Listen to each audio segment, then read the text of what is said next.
All right, welcome back to Taproom Tales, everyone. We're here with Emily Scoffield from Flying Dog in Frederick, Maryland. Emily does brew tours up there. Emily, thank you for joining us. Yes, thank you.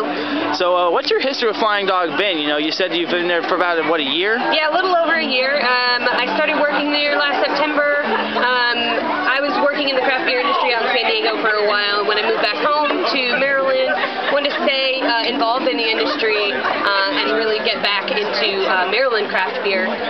So Flying Dog was hiring, and they gave me a job, and everybody's all the better for it. Solid. So, what is what brings you? What passion do you have towards craft beer? You know, what makes you someone who, when you give a tour, is going to really get someone excited? Well, first of all, I have a lot of fun on the tours, just to begin with. I like to dance and make jokes, and my job is fun, and I want people to have fun while they're on the tour with me, just in the first place. As far as my passion for craft beer goes, you know, I guess it started with just not being satisfied with the normal stuff that was out there on the market, and you know, somebody at one point just gave me a Stone IPA, and once I had that, I could never really go back to regular, like, domestic beers, and I really got into the art form and all of the different styles of beer that were available within the craft beer industry.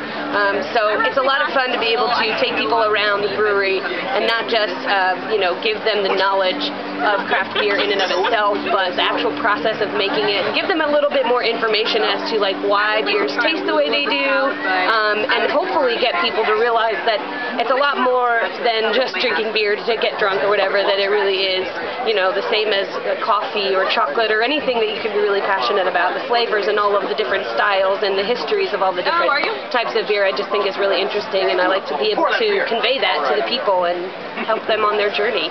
Awesome. So you know, you mentioned Stone kind of turned you on to your beer journey. Yeah. So, you know, they're one of the big players on the West Coast. They really are, yeah. And I was living in San Diego for about 8 years, and that's where I really first started getting into it. So that was the first craft beer I ever really tasted and realized, oh, this is what beer is supposed to taste like. Nice. So what makes Flying Dog, in your experience, what makes them, you know, Stone was your introduction. What makes Flying Dog on the East Coast a different flavor and interesting for you as opposed to Stone, maybe? Well, I think a lot of what Flying Dog does, it's not just about the great beer that we make, which is really great, and I think a lot of people could compare the two in the sense that we do both like to Stone and Flying Dog, that is. I'd like to brew beers that are more hop forward, but I think Flying Dog has a really good spectrum of lots of different styles of beer, and we really like the art behind it, the art aspect of the beer in and of itself, and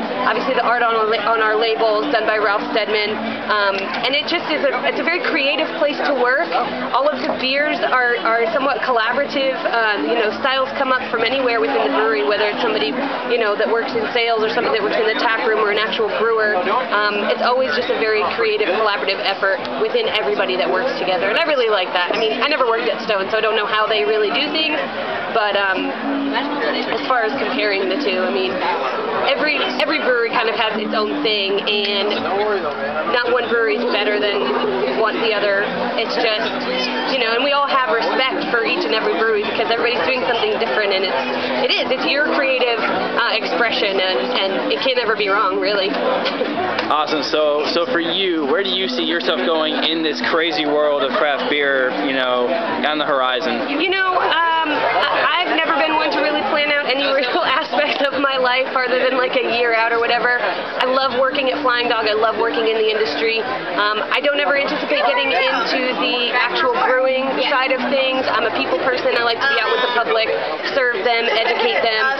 So whatever I do within the industry, it will most certainly be, you know, either, you know, giving tours somewhere or working in a tap room with all different craft beers accounted for. But that's where my passion is doing the human connection part and talking and educating about the beer and the industry in and of itself. All right, solid. So, you know, last question for you. Yeah. You know, are there any special Flying Dog things on the horizon that you can let us in on, or is that going to be a trade secret for now? Yeah. Well, I won't tell you all the secrets we have, but there are some cool things going on at the tap room in and of itself. We are on the horizon of being able to actually serve beer by the glass now in the tap room, where previously it hasn't been able to work that way. We've only been able to do samples throughout the tour program.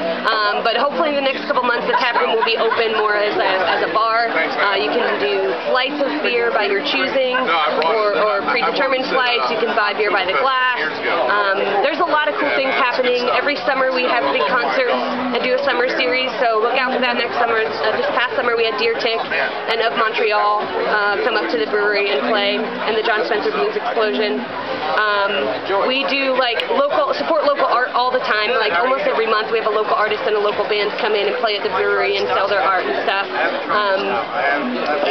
We just got a new growler filler, which is really awesome. Fills 2 growlers at a time, 20 taps, and it's the only one like it in the whole United States. So that's really cool. Nice, awesome. Emily, thank you so much. And hey guys, if you're up in Frederick, go check out Flying Dog. Go get a tour from this young lady right here. Thank you, Emily. Yeah, thank you.